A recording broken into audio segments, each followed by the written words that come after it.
Сәлем, қалдарыңыз қалай, көңіл күйлеріңіз қалай, сіздермен мен Айна ханым.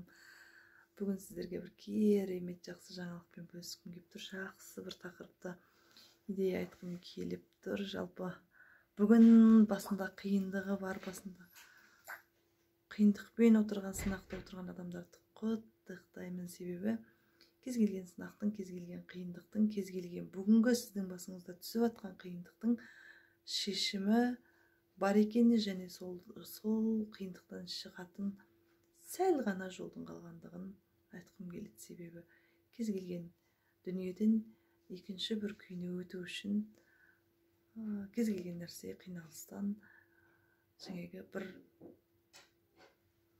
бір күйден екінші күйге өту үшін бәрібір бір қалыптан екінші қалыпқа өтеді.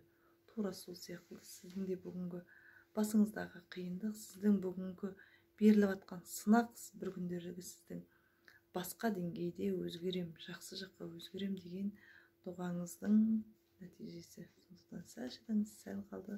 Сіз де бұл кезеңнен екінші кезеңге өтудесіз дегім келеді.